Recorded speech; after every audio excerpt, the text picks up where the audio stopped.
घरामध्ये देवघर बनवण्यासाठी जास्त जागा नसल्यास किचनमध्ये ईशान्य कोपऱ्यात म्हणजेच उत्तर पूर्व दिशेला देवघर बनवावं असं वास्तुशास्त्रानुसार सांगितलं जातं। कारण ईश्वरीय शक्ती ईशान्य कोपऱ्यातून प्रवेश करते आणि नैऋत्य म्हणजेच पश्चिम दक्षिण कोपऱ्यातून बाहेर पडते। शिवाय या दिशेला पूजा केल्यानं देवी देवता लवकर प्रसन्न होतात। देवघर ईशान्य दिशेलाच असावं असं वास्तुशास्त्र सांगतं। मात्र ज्यांच्याकडे ईशान्य कोपऱ्यात देवघर बनवणं शक्य नसेल तर देवघर कुठं बनवावं असा प्रश्न बऱ्याच जणांनी विचारला आणि म्हणून हा व्हिडिओ तुमच्यासाठीच आहे। चला तर मग व्हिडिओला सुरुवात करूया, पण त्याआधी आमच्या चॅनलला सबस्क्राइब नक्की करा आणि बेल आयकॉनलाही क्लिक करा। तुम्ही जर हा व्हिडिओ फेसबुकवर पाहत असाल तर फेसबुक पेजलाही फॉलो करायला विसरू नका। पूजापाठ करताना वास्तूंच्या काही गोष्टींकडे विशेष लक्ष दिल्यास देवतांची लवकर कृपा प्राप्ती होते असं म्हणतात। याचबरोबर घरामध्ये देवघर असल्यास सुख शांती आणि समृद्धीही कायम राहते। मात्र हे देवघर वास्तूनुसार बनवलं असल्यास शुभ फळ प्राप्त होतात। कधीही मंदिर असलेला परिसर हा दिव्य शक्तीने भरलेला शांतीचा एक परिपूर्ण भाग असावा असं वास्तुतज्ञ सांगतात। सर्व शक्तिमान देवाला शरण जाऊन आपण शक्ती प्राप्त करतो अशी ही एक जागा आहे जिथे देवघर असतं। एखाद्याला मंदिरासाठी संपूर्ण खोली देण्यासाठी जागा नसल्यास घराच्या उत्तर पूर्व क्षेत्राच्या दिशेनं पूर्वेकडील भिंतीवर एक छोटी वेदी बसवली जाऊ शकते। मात्र दक्षिण पश्चिम किंवा दक्षिण पूर्वेकडील घराच्या जागेत मंदिर उभारणं टाळावं। याबरोबरच पूर्व ही उगवत्या सूर्याची आणि भगवान इंद्राची दिशा असल्यानं पूर्वेकडे तोंड करून प्रार्थना केल्यानं सौभाग्य आणि वृद्धी होते असं म्हणतात।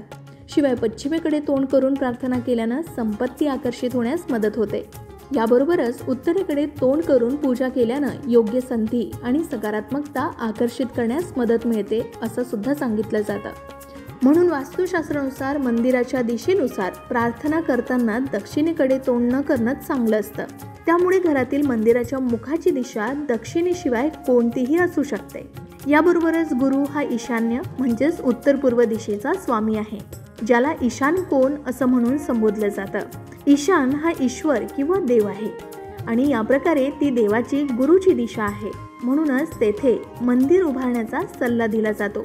शिवाय पृथ्वीचा कल फक्त ईशान्य दिशेकडेच आहे आणि ती उत्तर पूर्वेच्या सुरुवातीच्या बिंदूसह सरकत असते। घराच्या या भागात मंदिराचं स्थान देखील असंच आहे। यामुळे संपूर्ण घरासाठीची ऊर्जा ती आपल्या दिशेनं ओढली जाते आणि नंतर पुढे घरभर पसरते।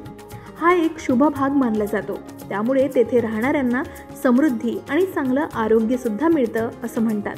म्हणूनच देवघर ठेवताना किंवा बांधताना वास्तूनुसार शिफारस केलेल्या वास्तू दिशेला पूर्व किंवा पश्चिम दिशेलाच तोंड राहील अशा प्रकारे ठेवावं, जेणेकरून पूजा करणारी व्यक्ती प्रार्थना करताना पश्चिम किंवा पूर्वेकडे तोंड करेल, मात्र दक्षिण दिशेला तोंड होणार नाही याची काळजी घ्यावी। याबरोबरच पूजेसाठी उत्तर किंवा पूर्व दिशेला बसणं अनुकूल मानलं गेले, कारण यामुळे मनाची शांती आणि एकाग्रता मिळते। वास्तूनुसार अनेकांचा असा विश्वास आहे की प्रार्थना आणि उपासनेसाठी शुभ दिशेला तोंड असल्यास इच्छा पूर्ण होतात। शिवाय मंदिरासाठी कोणती दिशा उत्तम आहे हे कळण्यासाठी तुम्ही कंपास सुद्धा वापरू शकता आणि वेगवेगळ्या दिशा ओळखण्यासाठी घराच्या मध्यभागी उभं राहू शकता। घराचं प्रवेशद्वार हे असं ठिकाण आहे जिथून सकारात्मक ऊर्जा घरात प्रवेश करते। तर वास्तुशास्त्रानुसार घराचा दरवाजा नैऋत्य दिशेला नसावा, कारण यामुळे नकारात्मक ऊर्जा आणि दुर्दैव घरात प्रवेश करू शकतं।